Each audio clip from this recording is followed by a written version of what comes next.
Jā, tas nometnes atskats, kā tad mums šogad gāja pirmajā līmenī, BPI drafts iesaukums nometnē.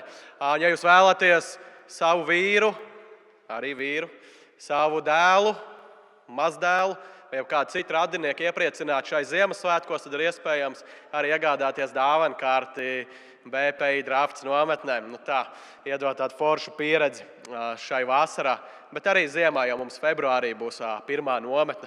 Īsumā padalīšos par to, kā tad mums ir gājis šai gadā.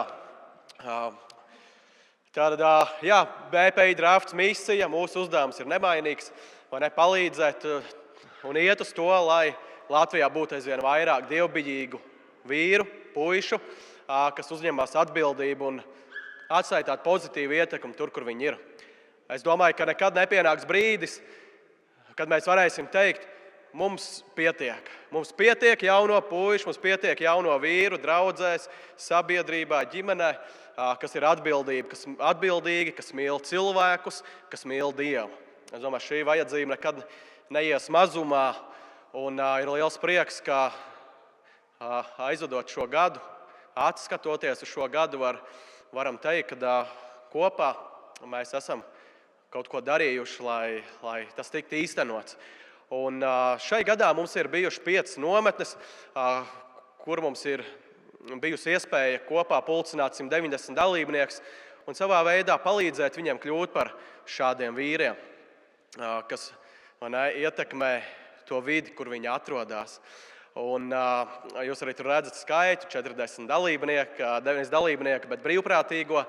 Un patiesībā aiz to ciparu slēpjas vīri, kāda daļa arī ir šeit šovakar, kur ir nevienu reizi bijuši šo nometni 3 reizes gadā, kāds ir 4 reizes gadā kalpojis, palīdzējis.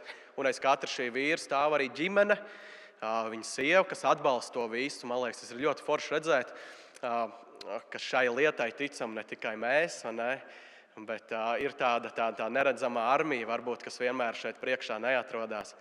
Un, kā jau BPI drafts īsumā, tā ir tāda nometne puišiem un arī vīriem, par to vēlāk nedaudz bīskaps Kaspars Šterns padalīsies. Bet šī ir tāda savā ziņā īpašs gads starp citu. 15 gadi šogad palika vasarā BPI draftam. Yes, Denis, paldies!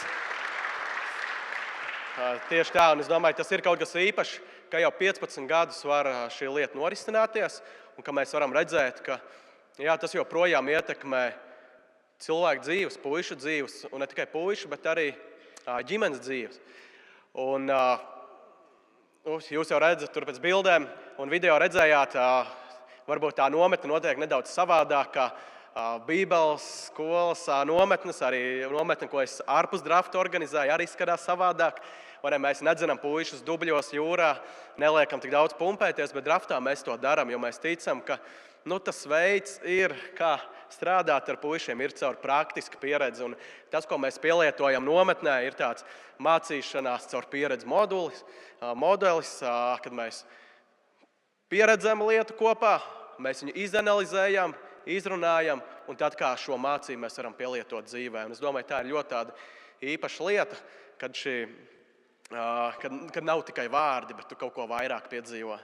Un cik forši redzēt to, ka caur šīm dienām puiši evaņģēliju ne tikai sadzird, bet reāli spēj to arī izdzīvot dažādos veidos. Reiz es pats aizbraucu uz šo nometni kā nekristietis ar daudz stereotipiem par kristietību, par kristīgiem večiem, ko tas nozīmē, kas tie tādi ir. Un caur šo pieredzi arī mani uzskati tika mainīti. Un, savā ziņā es varētu teikt, tas bija mans tāds liels solis pretī tam, kāpēc es izvēlējos sekot Kristum, un šodien arī varu darboties draudzē ar jauniešiem un sludināt. Bet ne par to. Katrā ziņā tā ir tāda īpaša vide, īpašs laiks un vieta, kur puiši var pieaugt savā tādā vīrišķībā. Šovasar man bija iespēja kādā citā nometnē, dāmu nometnē, līdzdalīt nedaudz par BPI draftu. Un es teiktu tā, ir kāds sievietes, kas reizēm prasa, mums sievietēm arī kaut ko vajag līdzīgi. Un ja kādai ir atslēgu šo jautājumu, man nav gudrības arī mūsu komandai kaut ko tādu uztaisīt, bet BPI drafts ļoti tieši kalpo arī daļā dzimumu pārstāvēm. Tāpēc, kur sieva sev negribētu, vai meitene līgava negribētu sev atbildīgi, drosmīgi, dievbijīgi vīrieti. Un man patīk, kā viens no mūsu instruktoriem, divām meitēm, boyfriendi, 2 draugi. Un šis mūsu instruktors atsūtīja šo meitu draugus uz BPI draftu. Diemžēl viens no viņiem notraumējās jau pirms nometnes, par to žēl, bet otrs piedalījās, un mēs varējām iedot tādu vēstuli, pateikt, ok, šis ir normāls žēks. Var draudzēties tālāk, un arī es savā draudzē vadu jauniešu kalpošanu, mums arī tur ir daudz tāds meitenes, kas jau tur tuvākajos 3-4 gados tur sāks jau draudzēties, domāt tur par attiecībām, un es teicu, ok, meitenes, visu forši, jā, labi, bet ja jūs gribat pārbaudīt, kādi ir jūsu puiši, BPI drafts, iedošu, pēc tam atskaitīt, jā, ir, nav, un tā, tiešā mērā mēs kalpojam tieši jums, dāmas, tā kā, un arī tieši tā. Jā, BPI drafts nav, protams, jūs video redzējāt pirmā līmeņa nometni, iesaukums, tad tur iepriekš tika minēts līmenis. Jā, BPI drafts sastāv no 3 līmeņiem, katrā līmenī ir sava veida atbildība un kvalitāte, ko mēs darām. Pirmais līmenis ir šeit daba, kā mēs pirmajā līmenī sakam, iesaukums nometnē, mūsu kancele ir daba. Tas dubļu grāvis, no turienes mēs arī sludinām. Bet tad ir otrais līmenis, kur mēs atkal dodamies katru gadu savādāk pilsētu vai ciemu, kur ir kāda no mūsu draudzēm vai draugu dibināšanas vietām. Mēs kalpojam vietējiem cilvēkiem un puiši, kur ir pirmajā līmenī mācījušies par to, ko nozīmē būt vīrietim. Viņiem ir iespēja to visu izdzīvot reālās situācijās pie īstiem cilvēkiem. Un šogad mēs bijām Tukumā kopā ar misiju Pakāpieni. Un puiši kalpoja vietējiem cilvēkiem, uzorganizēja pasākumu. Viņam bija 2,5 dienas, lai uzorganizētu pasākumu vietējiem cilvēkiem.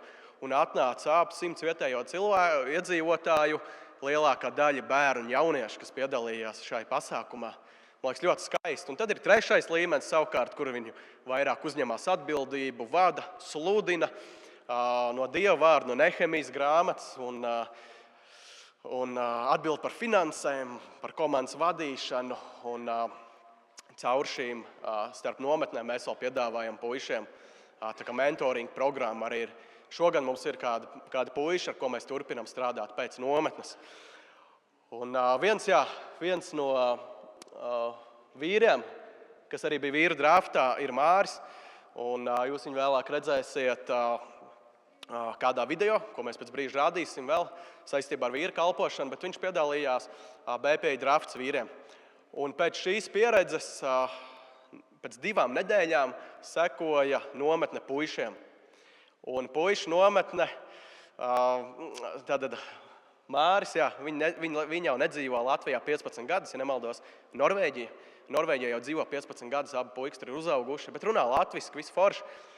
Tēvs piedalījās nometnē, satvēra, nekavējoties pieteica dēls, atlidināja dēls uz Latviju. Puiši piedalījās nometnē, piekdienā beidzās nometne, lidmašīna atpakaļ uz mājām.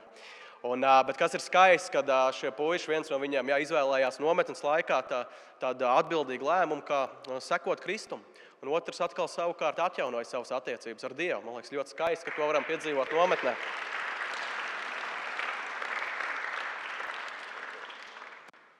Tagad atceros, kāpēc vispār stāstīju par to sieviešu, kad man bija iespēja pie tām sievietēm būt un runāt.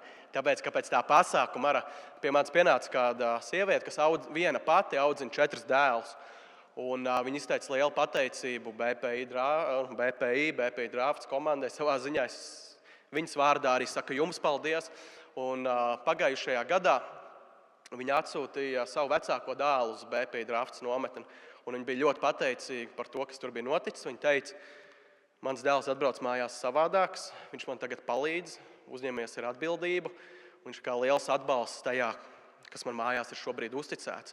Un viņi nevar ļoti sagaidīt, kad viņi varēs savus nākamos 3 dēlus sūtīt uz BPI drafts nometni. Un tad vēl viens puika, ko es vēlos īsti padalīties, ir Natans. Tas būtu šis džeks, tur gandrīz es varu aizskart. Vidējais, kas roka apķērs ar drafta krekliņa mugurā. Viņš atbrauc BPI drafts nometni arī 2 gadus atpakaļ uz pirmo līmeni. Kā viņš pats man pēc tam sūtīja ziņu, nometnes laikā viņš izvēlējās to lēmumu sekot Kristum, jo tas ir tas, ko mēs aicinām, nevis sirdī. Pieņem un tā klusībā, nezinu, bet tev jāpieceļās kājās, tur ir tāda īpaša diena nometnē, kad mēs to aicinām darīt. Jā, uzņemies atbildību, piecelies kājās, ja tu vēlies sekot Kristum. Viņš to izdarīja, šo lēmumu. Un viņš pēc tam tika kristīts, aktīvi iesaistās draudzē vai jauniešu kalpošanu. Vismaz cenšas to darīt, viņam varbūt ir tā šal mācās, kā tas viss notiek. Bet viņš arī izgāja 2. līmeni, šogad 3. līmeni, kur viņam bija jāsludina Nehemijas grāmatas, ja es nemaldos, vai tik viņam nebija 3. nodaļa, tur, kur ir pa lielam vārdi, jā, tur tie, kas ir lasījuši, zina, un no tā izdabūt kaut ko jaudīgu ārā, viņam izdevās. Un, protams, es būtu jau skaists, ka es varētu teikt, ka visi 190 cilvēki, dalībnieki tik tā ļoti īpaši ietekmēt. Protams, ir arī tie brīži, kad viņš ir bijis, aizbrauc mājās, liekas, nekas nemainījās. Protams, BPI drafts nav tāda maģiskā tablete, ko tu apēdīsi 5 dienas un tavu dzīvi būs sakārtot. Nē, bet kaut kāds process tur tomēr sākās. Un reizēm varbūt pat paiet pat gadi, līdz kādas lietas sāk saslēgties. Bet katrā ziņā liela pateicība, ka Dievs mums ir devis jau 15 gadus darīt šo Latvijā. Un vēl viena tāda īpaša lieta, kas šogad notika, bija mums nometne 3 valodās - latviešu, krievu, bet mums bija ukraiņu puiši un angļu valodā notika. Tā mums bija latviešu puikas, bija komanda no Ukrainas. Atbraukuši puiši brauca 36 stundas, lai piedalītos nometnē, un 5. dienā, kā atpakaļ autobusā, brauca mājās. Un liels paldies arī Pēterim Eisānam, kas palīdzēja šo visu noorganizēt. Un mums bija grupa arī no ASV, 3 vīri, 2 jaunieši dalībnieki. Un jaunieši izgāja 100% pirmo līmeni, šie vīri pa pusei. Un, kur varēja, tur piedalījās, kur mēs ļāvām, tā teikt. Jā, jo visur viņiem nevajadzēja jādod puišiem iet. Bet kas no tā izvērsās, tas, ka šie vīri, kas kādreiz bija iepriekš ļoti dzirdējuši par BPI draftu un to, ko mēs darām, viņam tas licies ļoti interesanti. Un, jā, viņam arī ir šī vajadzība Amerikā pēc šāda veida puišiem. Un tā kā viņi ieraudzīja, ir īpaši vārds tāds Stīvs, viņš redzēja, ka šī ir lieta, ko mums vajag. Un viņi tagad ļoti aktīvi, mēs strādājam pie tā, lai 2026. gadā norisinātos pirmā nometne ASV. Un tā ir tāda lieta, ko jūs varat paturēt lūkšanās. Šai gadā mums brauks vēl vīri no ASV, lai mācītos, gūt šo pieredzi. Man liekas, tas ir tik forši, ka mēs no Latvijas varam būt kā tāda svētība arī tur, kur ir liela krīze puišos, vīrišķībā. Viņiem tie paši jautājumi, kas mums sāk rasties, tur ir ļoti liela, kas vispār ir vīrietis. Un viņi vēlās dot tādu savu veidu sitienu pretī tam un ļoti vēlās draftu redzēt arī ASV.